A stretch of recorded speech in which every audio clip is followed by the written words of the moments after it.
to add pollution to the atmosphere, Yeah. to counteract the pollution that we're emitting from the oil industry, is just nonsense. It's like an addict overdosing to deal with their addiction. So experiments to dim the sun could be approved in weeks, which is all part of the government's attempts to slow down global warming. They say the government has set aside £50 million of your taxpayers' money for geoengineering experiments. They want to reflect sunlight away from the Earth's surface. But should we be playing God? Well, let's talk to the Science and Technology Director at the Academy of Ideas, Rob Lyons, and the Director of the Climate Media Coalition, you know him very well on this programme, Donnacha McCarthy. Can we go to you first, Rob? Can you just explain what this technology is and how it works and why the British government seems so keen on it? Well, there's a variety of different ways in which you could try to affect the planet's temperature by geoengineering. One is to try and make clouds brighter and more reflective, so they reflect more light into space, or try to spray water to create clouds. You could do things like, the really big stuff would be to try and put something out in space that would block some of the sun's rays. So there's a variety of different things that you could do. In terms of actually making a massive difference to the planet's temperature, I don't think any of these things are going to be on the scale that would be required. But in principle, that there are things that you could do. Personally, I think in terms of climate change, it's not going to make much of a difference. But by doing the experiments, you might learn some interesting things that are completely unrelated to the Earth's overall temperature. For example, if you could reduce the sunlight in a particular area where there's a heat wave, you might sort of moderate the effects of a heat wave. But in terms of the broader picture, I don't think we're quite at the scale of playing God just yet. Using the internet without a VPN, a virtual private network, is a bit like taking to the road without car insurance. All it takes is one unlucky moment to cost you a lot of cash. This video's sponsor is Private Internet Access. They are the VPN to help keep you safe. Click the link in the description below to find out why over 30 million people have downloaded PIA to protect themselves online. A virtual private network is an app that hides your IP address and helps keep your data private. When you're browsing the internet at home, you give up a large amount of data to businesses, to shops, and indeed to social media giants too. Hackers have the ability to steal your personal data with ease, including sensitive information such as passwords, keystrokes, and even your personal photos. Private Internet Access helps protect your personal data by encrypting your internet connection to keep your data out of the hands of cyber criminals. And it's not just hackers either to be concerned about. Information can be censored too. When Canada passed their C18 bill, social media giants decided to ban news content on their platforms. But PIA can protect your ability to consume the news and content you love. Private Internet Access is available for Windows users, Mac OS, Android, Linux, iOS, and you can use one PIA subscription to protect an unlimited amount of devices. And we've got a huge GBNews discount for you too. Click the link in this video's description and you'll get a massive 83% off PIA. That's under £2 a month, the price of a coffee, and you'll get an extra 4 months completely free on top. Also, there's a 30-day money-back guarantee too. Visit piavpn.com/GBnews to start protecting yourself digitally today.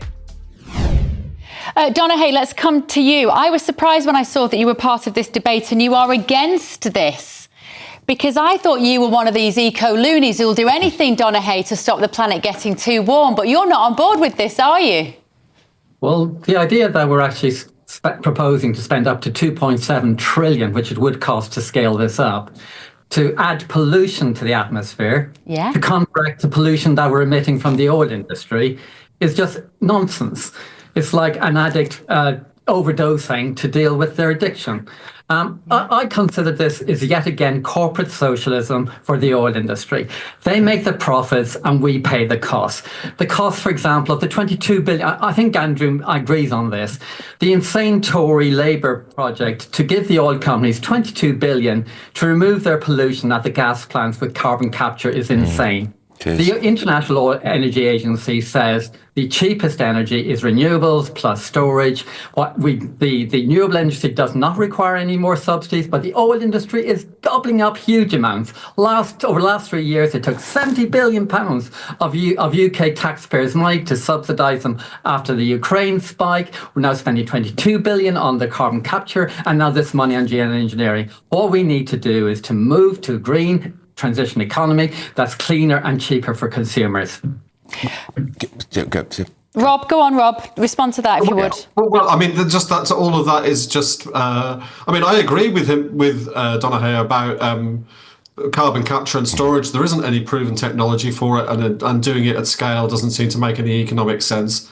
So, I mean, of course, experiment again, and do experiments, and if you can suddenly brilliant idea comes along, then that's great. But I think we should be devoting our energies more into things like nuclear anyway, but we also should stop putting barriers in the way of fossil fuels, which are the cheapest energy source. Renewables are not the cheapest. Once you take into account the actual price that we pay in our bills, they are considerably more expensive. And for all the talk about they don't need subsidies, actually they need massive subsidies. Can we go back to this technology? Can we go back to this technology? Rob, is there not an ethical issue here about the state trying to interfere and change the climate?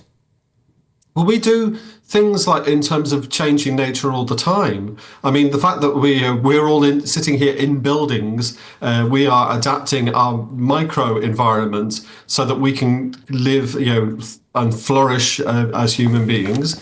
And so, the idea that we could in some way exercise a limited amount of control over our climate is not in principle a bad thing. I'm extremely skeptical about how this could work at a global scale. For example, just to take Mount Pinatubo, which erupted in 1991, emitted 20 million tons of sulfur dioxide into the air. And that reduced the global temperature by a fraction of a degree for about 3 years. And there's nothing that's being proposed at the moment that's anywhere near the scale that would even do that, never mind counteract climate change altogether. It's just a non-starter in my opinion. I think, Donahue, I saw you mutter the word, it's terrifying. And I'm with you on this. These utopian ideas, these power-hungry, obviously Bill Gates is massively behind this in America, these so-called philanthropists that want to save the world, they have to remember that nature generally gets it right.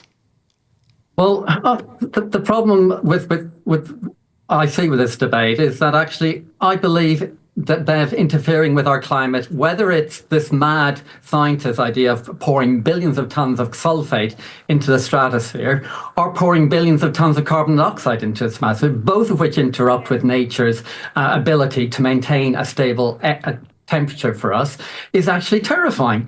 Both sides are terrifying. And what we need to do is we have ways of going forward. We have the technology. It is economically positive for Britain. And I'm actually with Ed Miliband on this. This is good for our energy security. It's good for economics. But we need to stop playing God with the atmosphere. The experiment on sulfate, one of the side effects of pouring huge amounts of sulfate into the atmosphere is it could destroy the ozone layer. Absolutely. We've just started healing it. Now to start destroying it again to stop climate change for the oil billionaires' profits doesn't make sense to me. No, quite right. Donahue McCarthy, who'd have thought you and I would agree so strongly on something one day? Right, thank you, gentlemen, so much. And also Rob Lyons there, the director of the Climate Media Coalition. Right, up next. No, he wasn't. He's the other one. Academy of Ideas. Yeah, sorry, exactly. I was just so pleased about the fact that I could say the phrase geoengineering on TV and not get taken off by Ofcom for some sort of I'm still reeling that you're agreeing with Don. misinformation. Both of you and I are agreeing with Don. It's terrifying. Absolutely terrifying.